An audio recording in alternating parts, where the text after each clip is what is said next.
often the only way we actually know who God is when we give up our right in trying to be him. In Psalm 46 verses 10, the psalmist says, "Be still and know that I am God. I will be exalted in every nation. I will be exalted among the world." And when we picture be still, we think to ourselves, well, that's an invitation to sit quietly with God and keep quiet. But actually, it is not. The root word is from the word rapha, and it actually means to release. It means to let go, and even can be used to seize your weapons. It can also be an invitation to become weak. And, if you can picture in your own life what that weapon might look like, what is it that you have in your hand that can even be a strength that you often run to every problem with, instead of running to your problems with God and facing them with his guidance and strength. This psalm was written in a time where there was national crisis. It describes the crisis as mountains falling into the seas, and nations were raging, and kingdoms were tottering, and there was a shaking. Yet God says, "Be still."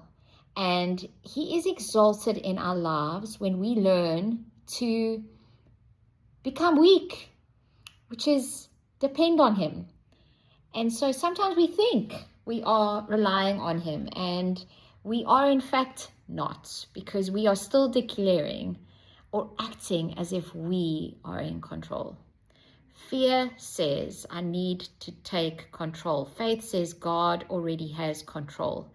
And so when he says, be still, he also then says, and know, which is yada, which means to know him intimately, to know him to such a point that the intimacy produces a seed. So we cannot know what God is capable of if we keep running to every problem we have with our own capabilities. And that's not to say that God hasn't given us the strengths and the gifts that we have for a reason. But if they become what we depend on, then we know we are never going to know God as exalted God, as mighty warrior, as the one who can come through with us. Sometimes the only way to know that God can carry you is to finally put your burden down. And sometimes the only way to know that God can provide for you is to stop acting like everything depends on you. And sometimes the only way to know that he is God is to stop trying to be. So what happens when I take the place of God or try and overcompensate in my life? What does it actually look like? Because sometimes you might think, well, I know God is God and he is in control. Here's a few examples I thought of. Sometimes you work relentlessly without rest, and you act as if it all depends on you. That is not trusting God to do his part. Sometimes it's neglecting friends and families because there's always another thing to do and another problem to solve. That could indicate that you aren't being still and knowing that he is God. Neglecting your spiritual growth because you are too busy managing life to sit with God. Over-analyzing every detail and every possible outcome in an attempt to create certainty.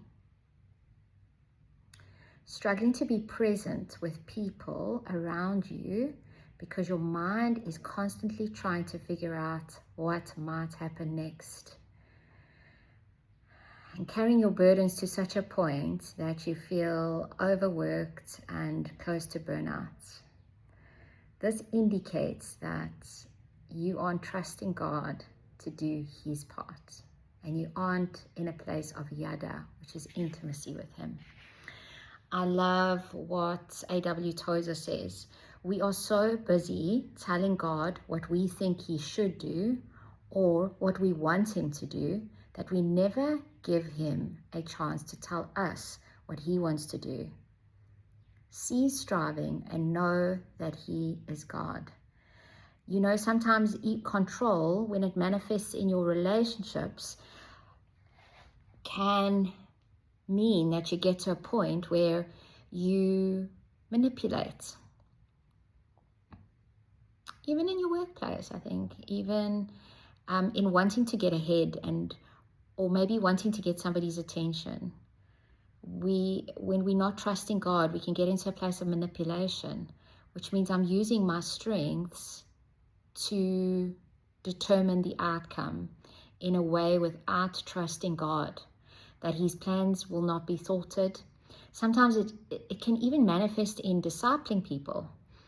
You talk too much or push too much without trusting the Lord.